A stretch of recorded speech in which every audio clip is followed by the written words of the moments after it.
Vamos falar do teorema de Gauss-Sark, que é o teorema de Cauchy para triângulos, tá? Ele diz o seguinte, que se você tem um conjunto aberto, tá? Para qualquer triângulo que você tomar aqui em ômega, certo? De tal forma que tanto o triângulo quanto o seu interior, quanto essa região que está aqui dentro do triângulo sejam inteiramente contidas em ômega, então a integral de f ao longo do caminho triangular, ou seja, a integral de f ao longo desse caminho daqui, vai ser igual a zero, tá? Quando você pega f uma função holomorfa, tá? Com esse resultado, se ele vale para triângulos, a gente vai provar que, por exemplo, ele também vale para retângulos, não é difícil provar também que ele vale para o círculo. De forma mais genérica, você prova sem uma dificuldade que ele vale para domínios estrelados, certo? Que é o que a gente vai ver na aula que vem, tá? A versão mais geral do teorema de Cauchy, que fala que a integral de f ao longo de gama vai ser zero quando se você pega gama, uma curva fechada em um domínio que seja simplesmente conexo, tá?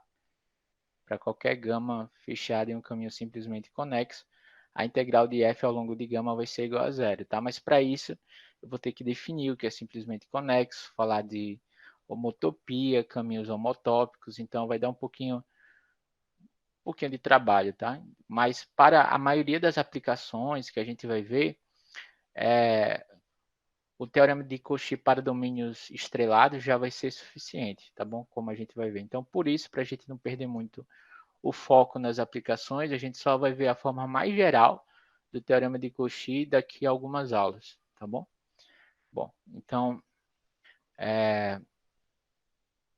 vamos enunciar aqui esse resultado, que ele vai ser muito importante para a gente provar o que, o que vai vir adiante, tá bom? Ele diz o seguinte, então, eu vou deixar logo preciso o que seria um triângulo, que é a região formada por esse triângulo, tá bom?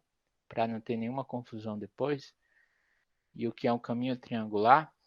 Então, eu vou pegar 3 pontos no plano complexo, Z1, Z2 e Z3, em Z. O triângulo gerado por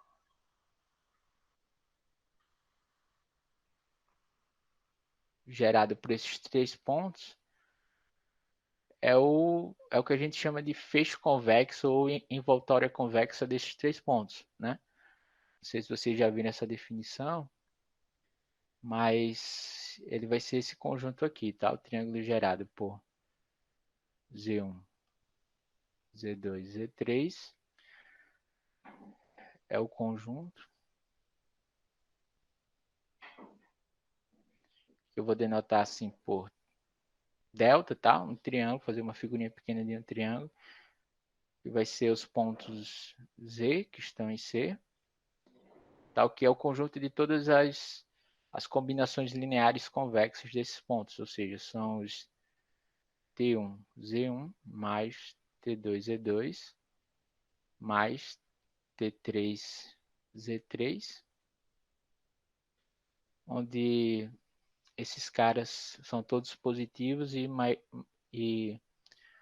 T1, T2 e T3 são todos maiores ou iguais que zero e sempre T1 mais T2 mais T3 é igual a 1, certo? Então, isso daqui, se você pega 3 pontos no plano, o triângulo gerado por esses 3 pontos, Z1, Z2 e Z3, quando a gente falar assim do triângulo gerado por esses 3 caras, além de, claro, dos segmentos de reta que ligam esses 3 pontos, a gente está falando também de toda essa região que está dentro aqui do triângulo, tá? Ser todos esses pontos aqui, tá bom? E a gente também pode falar do que, então não é difícil ver, né? Pela definição e que esse cara daqui é convexo, né? Na verdade, ele é o menor convexo que contém esses 3 pontos, tá? Z1, Z2 e Z3.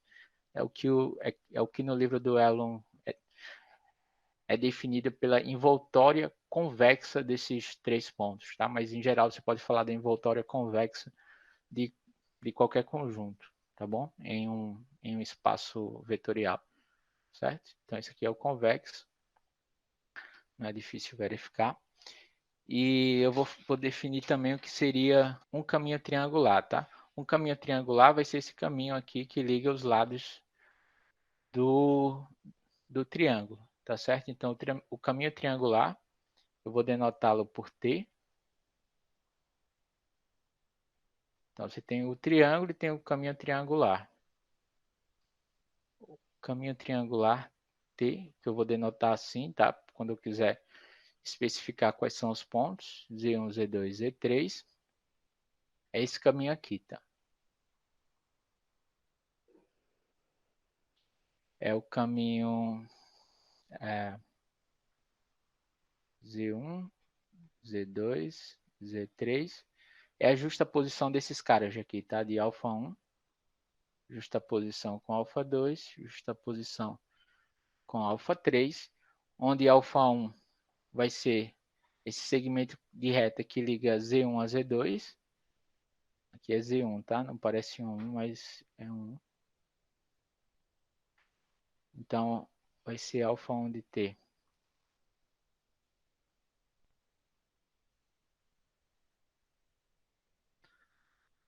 Alfa 1 de T dado por Z1 mais T menos 0 vezes Z2 menos Z1.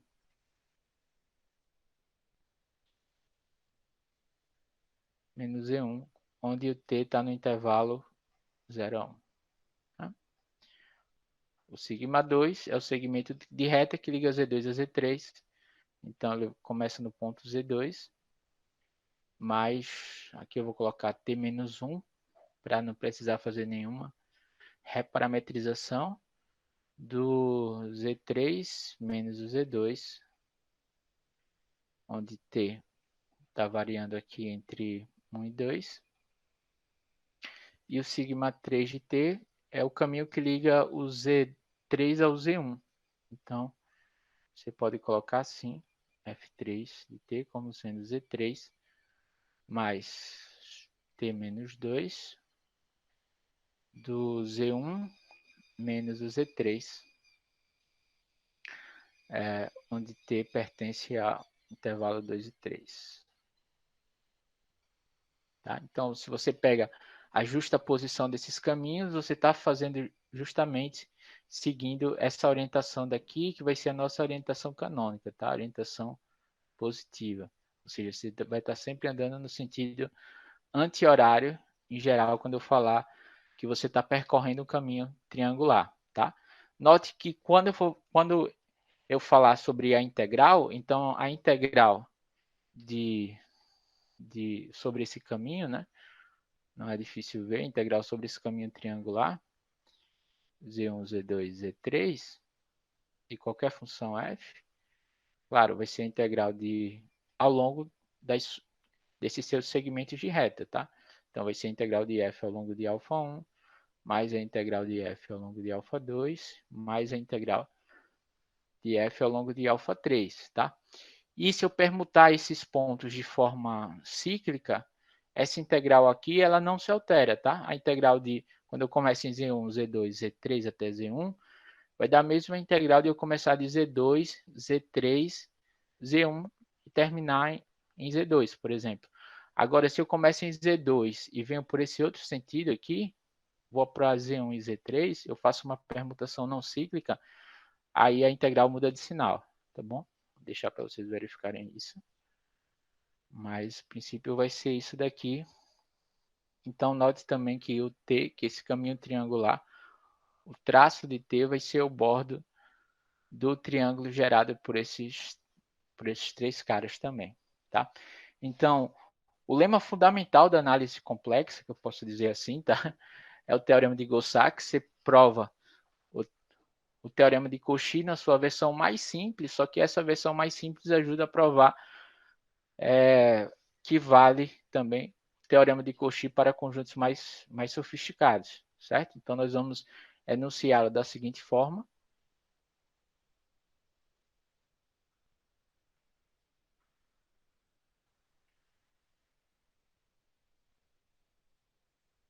Então, seja f uma função holomorfa, tá?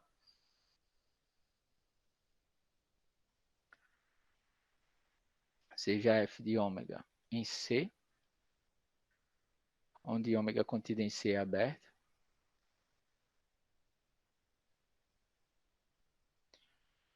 Opa.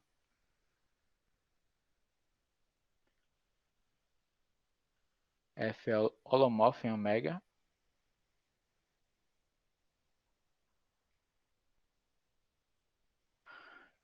E sejam quaisquer 3 pontos, Z1, Z2, Z3 em ômega, tal que o triângulo gerado por esses 3 pontos também está contido em ômega, tá?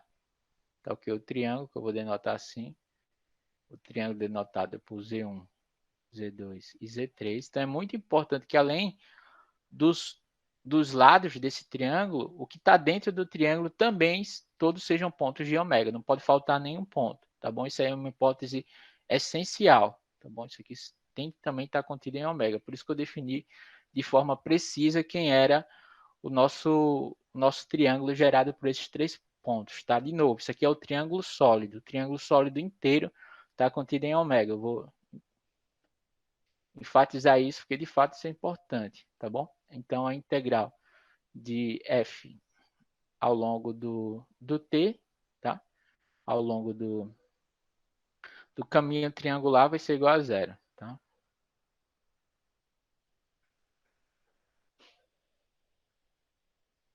Tá? Então, como é que vai ser a prova? A prova vai ser bem interessante.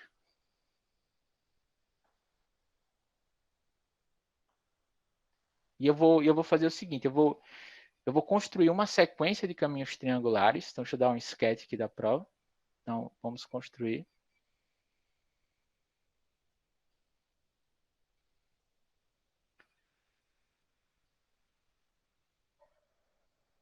Uma sequência de caminhos triangulares.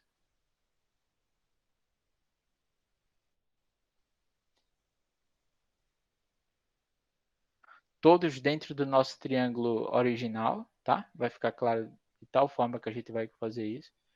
Tn, tá? E a gente vai ter que relacionar a integral de f ao longo de t pela integral de f ao longo desses caminhos triangulares aqui, tá bom? Então, eu vou ter que, por exemplo, outros pontos, né? Que eu vou dizer daqui a pouco como é que eles vão ser escolhidos.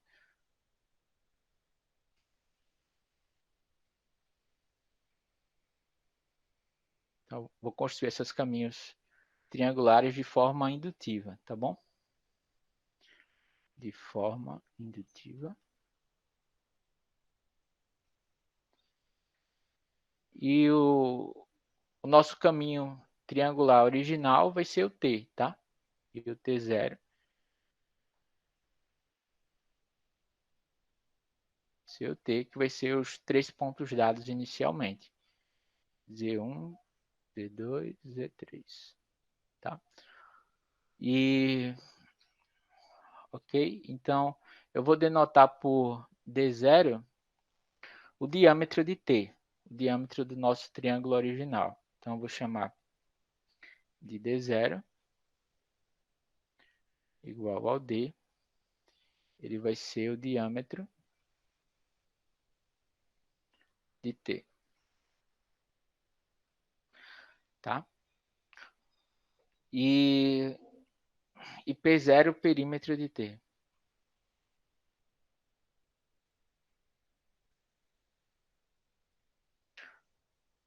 O diâmetro de um triângulo não é difícil ver que vai ser o comprimento do seu maior lado, tá?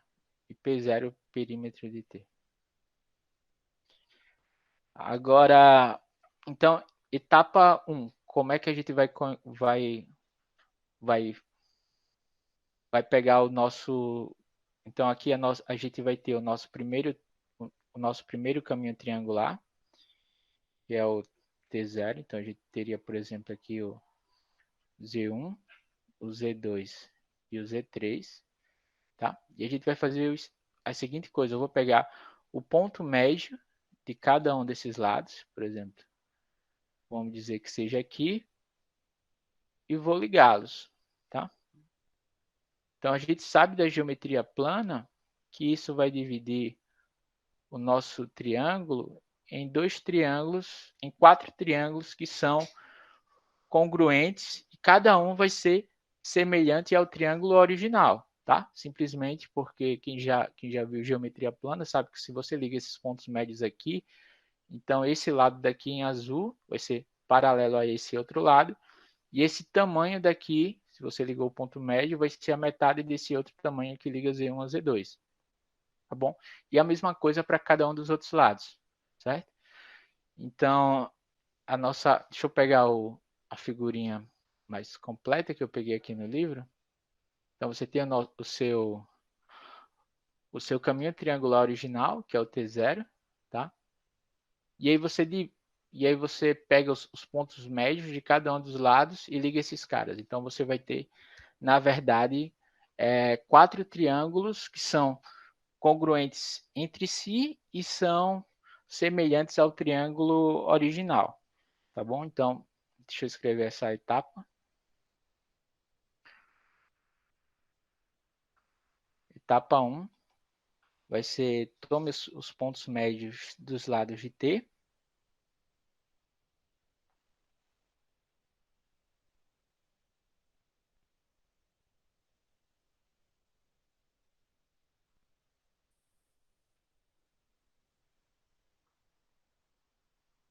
Dos lados de T e os conecte por segmentos, né?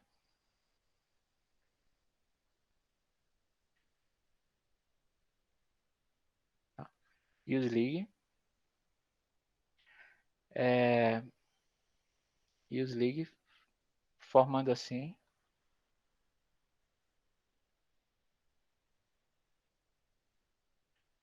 quatro, quatro triângulos, né? Quatro novos caminhos triangulares.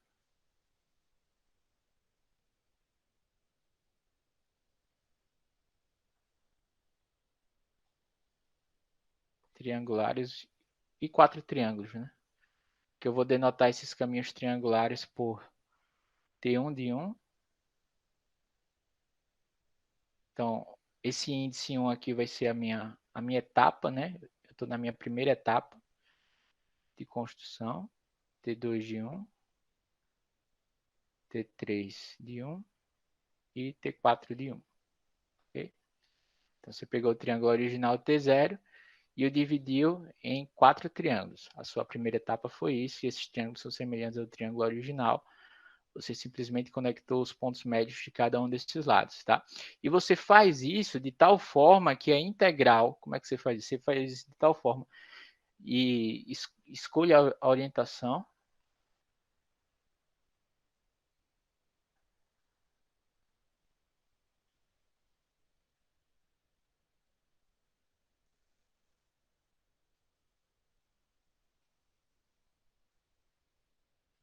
Ou seja, a forma que você vai andar nesses triângulos, escolha a orientação de tal forma que a integral ao longo de t, né? Opa, desculpa. A integral de f ao longo do caminho t, ao longo de t, que lembra que é o nosso triângulo T0, vai ser a integral de f ao longo de cada um desses caras, tá? Integral de f de 1, primeira etapa, mais a integral. É só você olhar para o que tem aqui no desenho.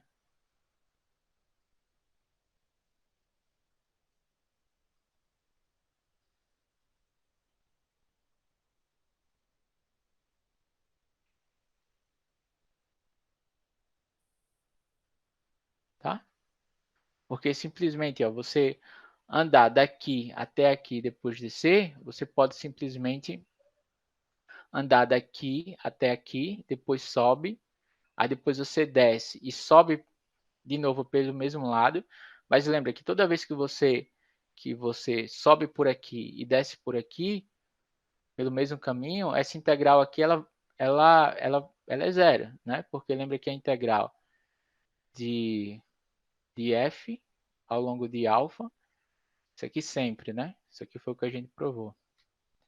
Vai ser igual a menos a integral de f ao longo de gama menos, tá? Então você calcular a integral de f ao longo desse segmento daqui, depois voltar, vai dar zero, tá? Quando você soma esses dois caras, tá bom? Então, quando você a integral ao longo de t vai ser a integral ao longo desses quatro caminhos triangulares, tá? Porque é como se você, quando tivesse aqui dentro, essas integrais aqui que estão, quando você anda ao longo de caminhos que têm sentidos contrários, né? Quando você, por exemplo, desce e depois sobe, isso aqui vai dar zero, tá? Se você vem por aqui depois e desce, e vem por aqui e volta, então essa integral aqui ao longo desse segmento de reta vai dar zero. Então a integral ao longo desses quatro triângulos aqui vai ser a integral ao longo de t0. Tá? Você escolhe assim a orientação, tá bom? Aí eu vou fazer aqui a seguinte coisa. Eu vou escolher um desses triângulos, então eu tenho esses quatro triângulos aqui, o T1 índice 1, T2 índice 1 e o T3 índice 4, 1. Eu vou pegar um desses triângulos, por exemplo, eu vou escolher um desses caras aqui para ser o meu T1, certo? Vou pegar um, deixa eu colocar aqui. Escolher um desses caras, sei lá, vou chutar que seja esse aqui do meio, tá? De tal forma que a integral de f ao longo desses caras seja em módulo maior ou igual do que qualquer um dos outros quatro, tá? Qualquer um dos outros três, no caso, né? Então, escolha. Deixa eu fazer isso. Se você calcula o módulo disso, o módulo desse cara, o módulo desse cara, o módulo desse cara, então você tem quatro números complexos. Aqui é um número complexo, esse é outro número complexo, esse é outro, e esse é outro. Você tem quatro números complexos que você pode calcular o módulo, tá? Aí você vai escolher o triângulo, tal que é a integral de f ao longo desse triângulo seja o menor módulo. E você vai renomear esse triângulo por simplesmente T índice 1. Você vai esconder esses índices de baixo e vai simplesmente renomeá-lo por T índice 1, tá? Vou escrever isso. Então, escolha o, o seu próximo triângulo, você já tem o T0, né? Um desses quatro, tá?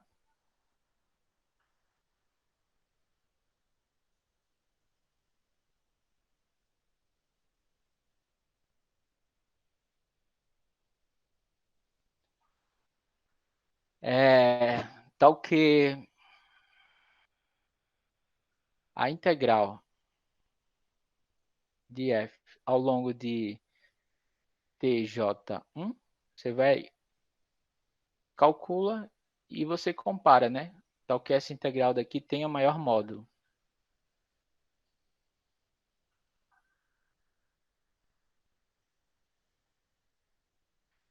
Então vamos dizer, por exemplo, que a integral de f ao longo de t21 seja o menor módulo. Aí você simplesmente esquece os outros triângulos e vai chamar o t21 do t1, tá? E aí você vai ter que, como cada uma dessas integrais aqui em módulo de f ao longo desses caminhos vai ser menor ou igual que a integral de f ao longo do t2, você teria, nesse caso, portanto, a integral. Então, portanto, a sua integral da f ao longo de t, que é o t0, né, ao longo do caminho original, ela vai ser menor ou igual que a integral. Aí você passa aqui o módulo ó, e usa a desigualdade triangular. Então, isso aqui vai ser menor ou igual que a integral de f ao longo desses caras, mais a integral de f ao longo de t2, 1, mais a integral de f ao longo de t2, t3, 1, mais o módulo da integral de f ao longo de t4, 1, tá? Então, você pegou o que tem maior módulo e chamou de t1. Então, isso daqui vai ser menor ou igual de 4 vezes a integral do módulo integral de f em relação ao t1, tá? Porque cada um deles vai ser menor ou igual do que t1, então você vai ter integral de f em relação a esse cara, t1, papapá. E aí você continuou, você escolheu o t1. Aí com o t1 você faz essa mesma brincadeira. Vamos dizer que o t1 seja esse triângulo aqui número 2, tá? Então você vai pegar esse cara e vai dividir de novo esse triângulo daqui, ó. Vai pegar os pontos médios desse cara, tá? E vai formar, tá? E vai formar outros 4 triângulos, tá? E aí você vai fazer a mesma brincadeira, vai dividir esse cara em caminhos triangulares, tá? E aí a integral de f ao longo desse caminho triangular vai ser a integral de f ao longo desses outros 4 caminhos triangulares aqui. E aí você de novo escolhe o segundo triângulo, por exemplo, esse cara daqui, tá? De tal maneira que a integral nele tem o maior módulo. E aí você continua essa sequência de forma indutiva, tá bom? Então, ó,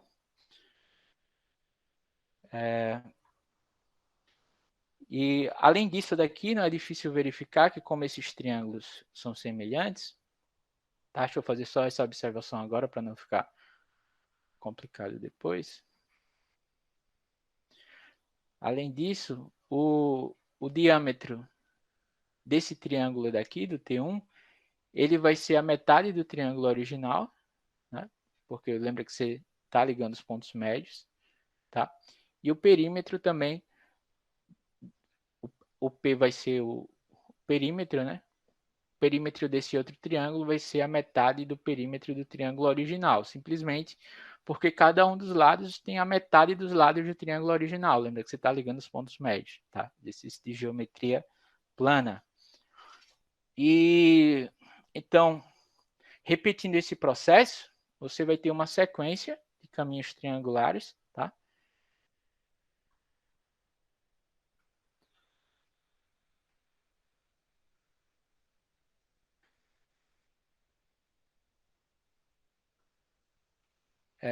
Temos essa sequência aqui, né?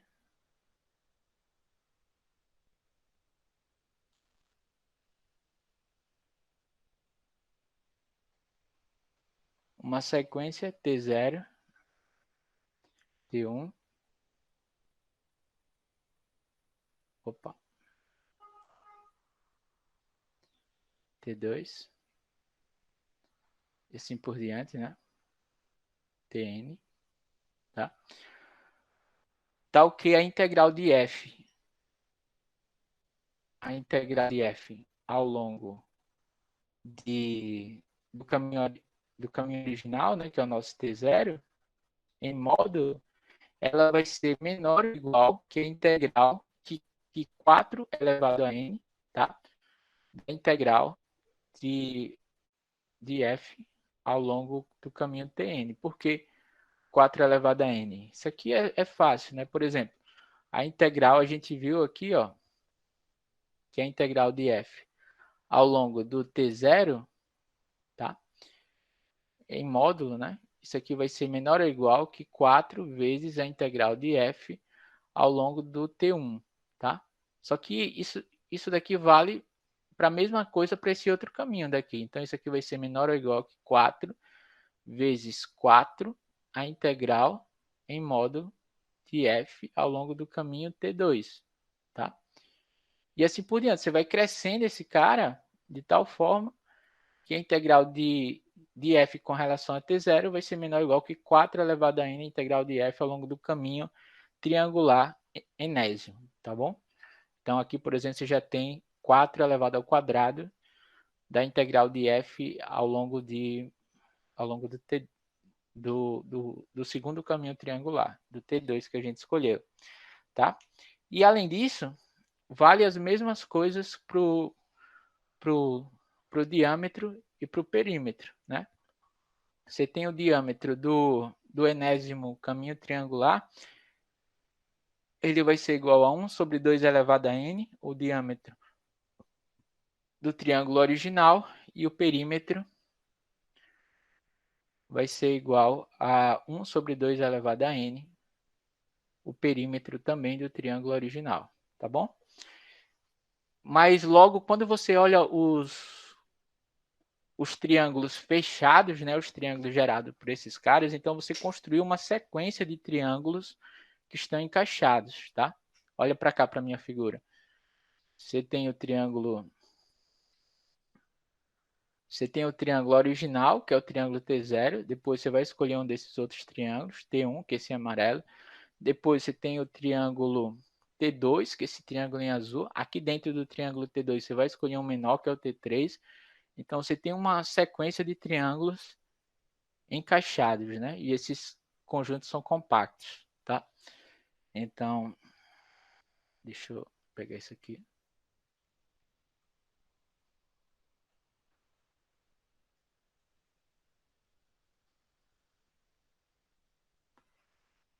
Logo, os triângulos fechados, assim, né? São tais que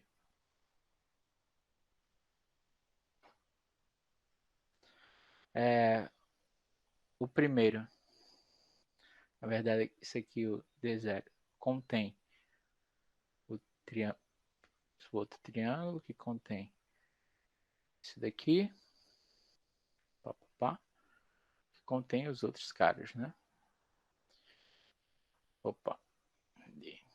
Claro, esses conjuntos aqui são fechados pela definição que a gente deu e eles são limitados, né? Cada um deles. Então, eles são compactos e, portanto, e o diâmetro de cada um desses caras, quando n está indo para o infinito, vai estar indo para zero, né? Porque ó, o diâmetro de T vai ser o mesmo diâmetro do triângulo sólido fechado, ele tem essa expressão daqui, ó. E lembra que esse D0 vai estar fixado, tá? Então, quando o n está indo para o infinito, 1 sobre 2 elevado a n está indo para zero, logo o diâmetro vai estar indo para zero, tá bom? Logo, pelo teorema dos compactos encaixados, acho que foi esse nome que a gente deu,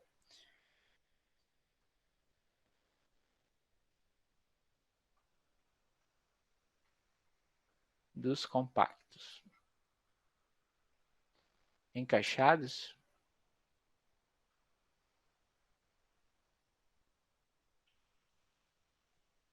vai existir um ponto Z0, existe um Z0 pertencente a cada um desses triângulos fechados, né? Esses triângulos sólidos, tá? Para todo n pertencente aos naturais. Ele está na interseção, né?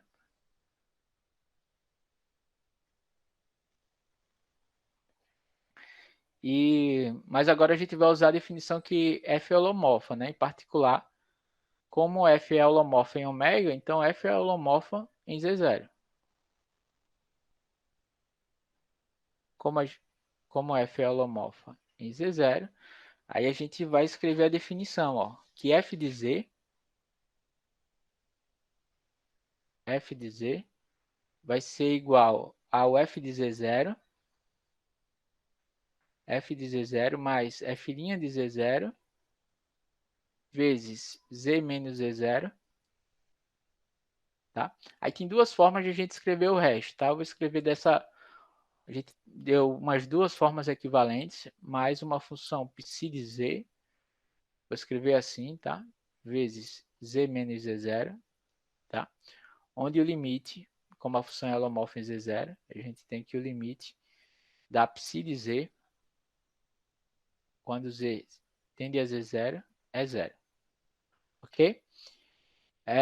Agora a gente vai tomar a integral ao longo de t, ao longo desse caminho, ao longo do caminho Tn, por exemplo, desse caminho triangular em ambos os lados, tá? Então, isso implica que a integral de f em relação a um desses caminhos triangulares vai ser igual à integral com relação, eu vou escrever assim, f de z dz, tá?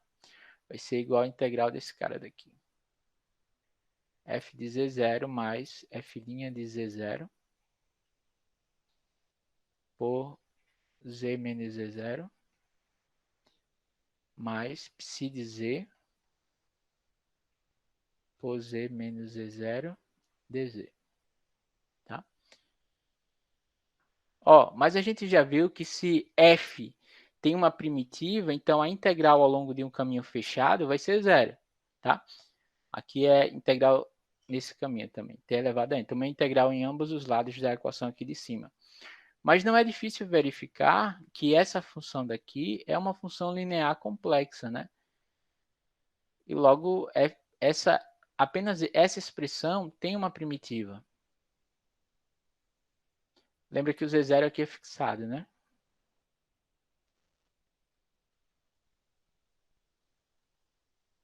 Tem uma primitiva. Então, a integral de f dessa primeira parte daqui, a integral ao longo dessa função, dessa primeira parte, ao longo desse caminho fechado, ele vai ser zero, tá? Porque uma primitiva para essa função vai ser simples, né? Vai ser f de z0 vezes z, mais f' de z0, aqui vai ficar z ao quadrado sobre 2 menos z0 vezes z. É uma primitiva aqui para essa função, por exemplo, tá?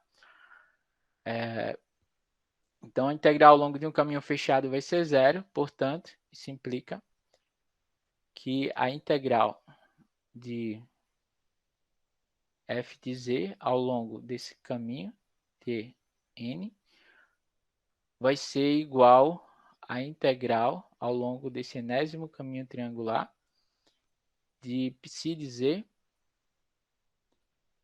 por z menos z0 dz. Tá? Agora veja que o seu problema ficou mais simples, né? Porque a gente tinha visto o quê? Vou só repetir o que a gente já tinha visto. Ó. A integral de f ao longo do caminho original t, que é o nosso t0, né? De f de z dz, ele vai ser menor ou igual que 4 elevado a n pela integral em módulo, né? Desse caminho aqui, t elevado a n de f de z dz. Tá? E por essa equação aqui de cima, isso daqui vai ser igual a 4 elevado a n pela integral de psi de z por z menos a norma de z sobre z0 sobre esse caminho t elevado a n, tá? dz. Tá? Então, para a gente mostrar que essa integral aqui seja zero, tá? Então a gente tem que provar que quando o n tende ao infinito, isso daqui vai para zero, tá? Essa outra parte daqui, tá? Então, nosso objetivo é provar que quando... Objetivo, tá?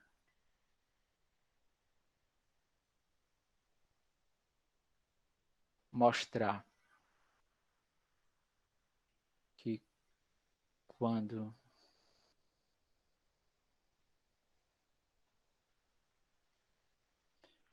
n tende ao infinito, tá? Toda essa parcela daqui, ó, 4 elevado a n por essa integral aqui está indo para zero. Isso aqui está indo para zero. Se a gente conseguir mostrar, então a integral de f ao longo de t vai ser zero, tá bom? Mas veja que aqui tem uma parcela que está indo para o infinito e que outra possivelmente está indo para zero. A nossa ideia é mostrar que essa primeira parte daqui está indo para zero muito mais rápido do que essa outra parcela daqui, tá bom? Então, para fazer isso, a gente vai usar desigualdades, vai estimar. Ora, a integral, se Z ele pertence ao seu caminho triangular, ó, perceba que aqui, ó, quando a gente escreve assim, integral de psi de Z vezes Z menos Z0 ao longo desse caminho, então o Z ele está nesse caminho triangular enésimo daqui, né? Então, deixa eu escrever só um pouquinho mais para cá. Então, deixa eu pegar outra cor.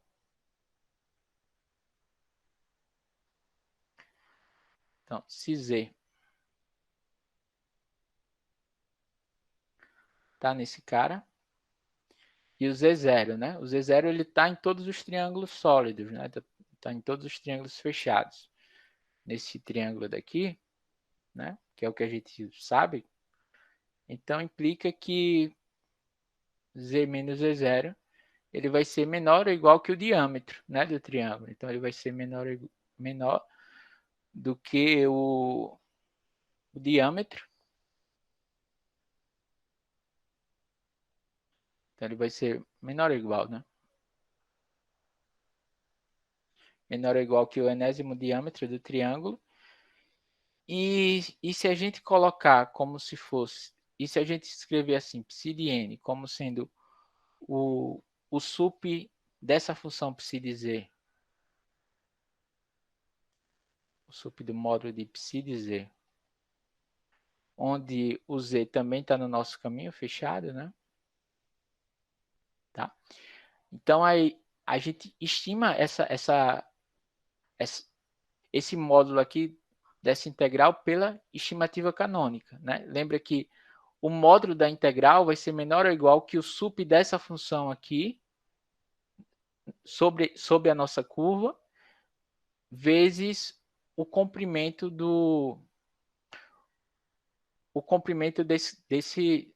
desse caminho, desse enésimo caminho triangular que a gente sabe que é o perímetro dele, né? Então, a gente pode estimar o módulo dessa integral simplesmente assim, né? Então, veja que a integral.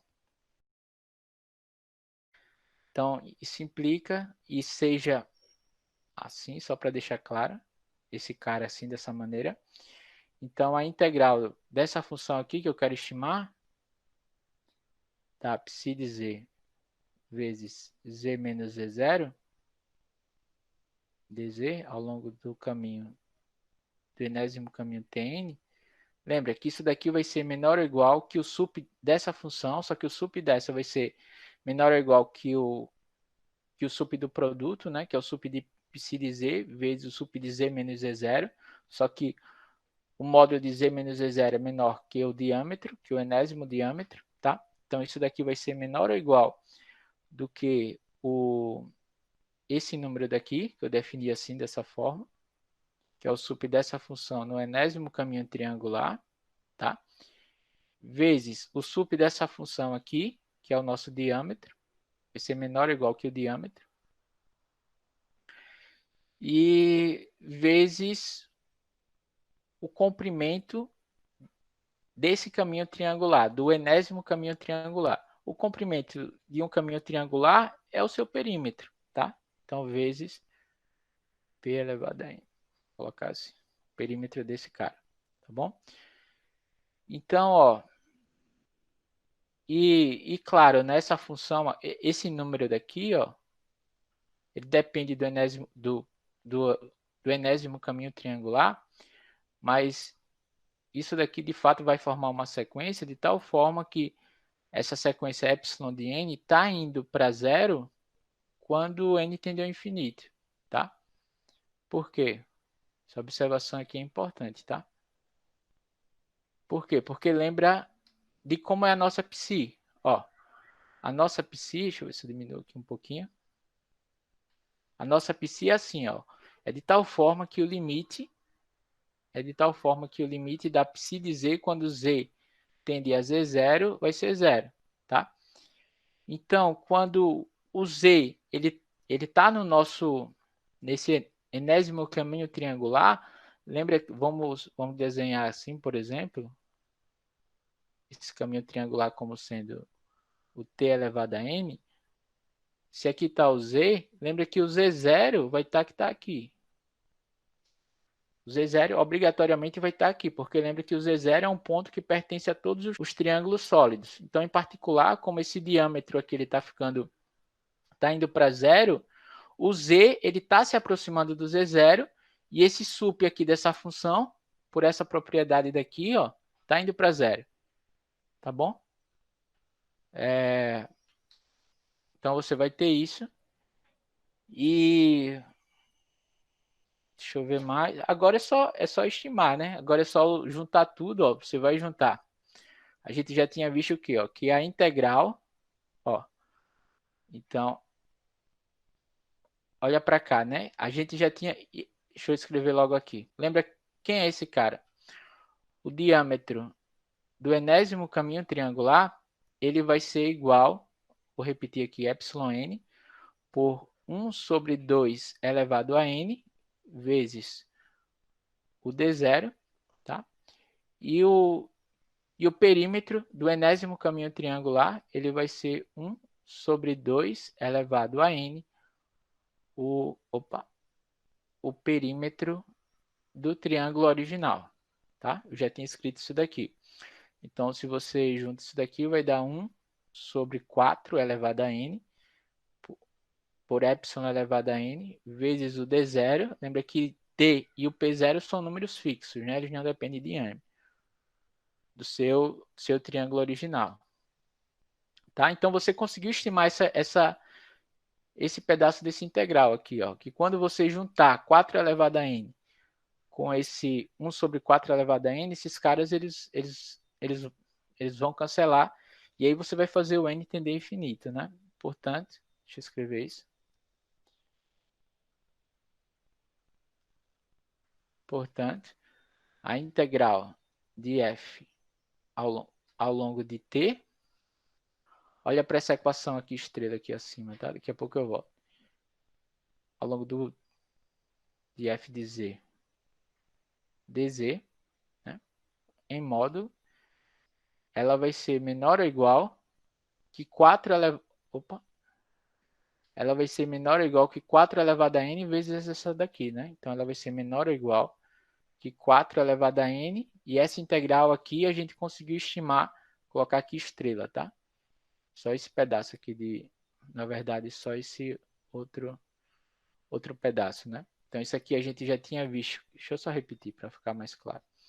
Então, isso aqui vai ser menor ou igual que a integral de t elevado a n por psi de z vezes z menos z0 dz, tá? E cada uma dessas integrais aqui eu já estimei, ó. O módulo dessa integral, que está aqui do lado de cá, vai ser menor do que isso. Então, quando você multiplica o 4 elevado a n sobre vezes 1 dividido por 4 elevado a n, isso vai dar 1, né? Então, só vai ficar epsilon de n vezes o d0, que é o diâmetro do triângulo original dado, não depende de n, pelo p0, tá? Então, quando n tende ao infinito,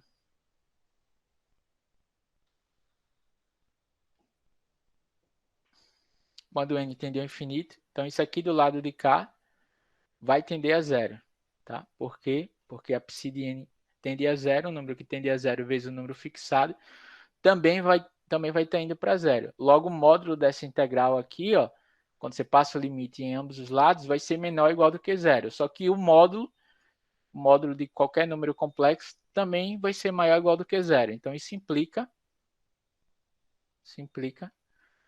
que o módulo da integral de f ao longo de t de z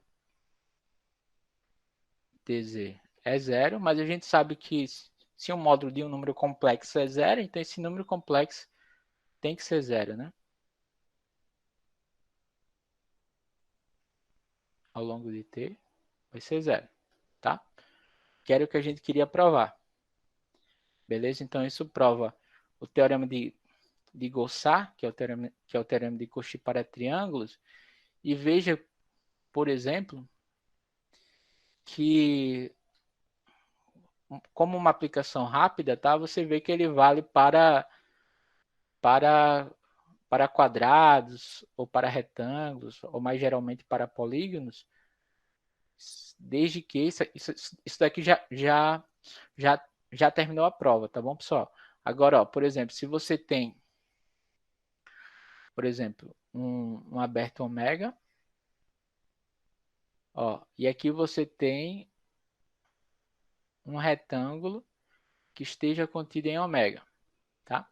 Então, a integral de f ao longo desse retângulo daqui, ao longo desse caminho retangular, fazendo essa orientação, por exemplo, orientação positiva, é claro que se você pegar a orientação contrária, se você mostra para uma orientação, para a orientação contrária também vai dar zero, então chamar isso aqui de R, por exemplo.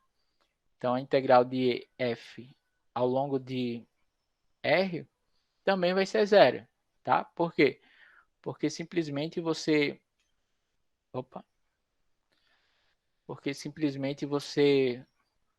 você pode dividir esse retângulo pela sua diagonal assim, ó, tá? E aí esse caminho você poderia vir para cá, ou seja, você vem por aqui, sobe, depois desce de novo.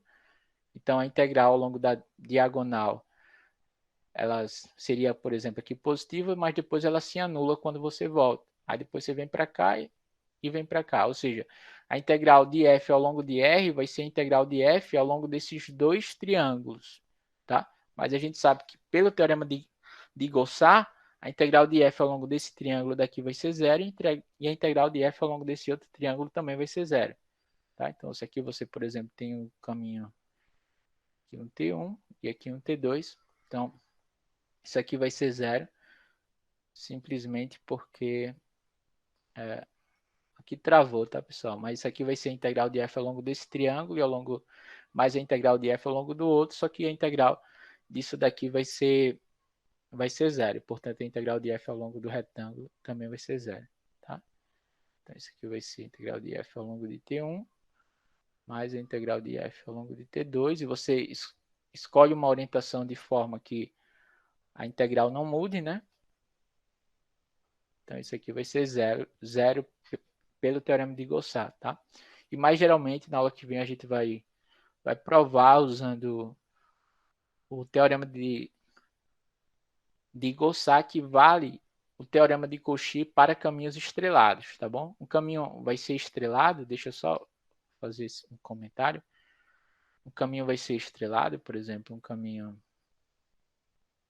assim, ó. Note que esse caminho não é convexo, mas ele vai ser estrelado, ou seja, existe pelo menos um ponto, um Z0, tal que quando você pega qualquer outro ponto que está em ômega, você pode ligar Z0 até esse, você pode ligar esse ponto,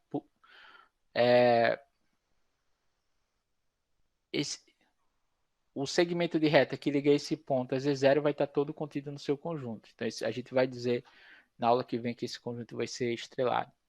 Bom, mas isso é só comentário.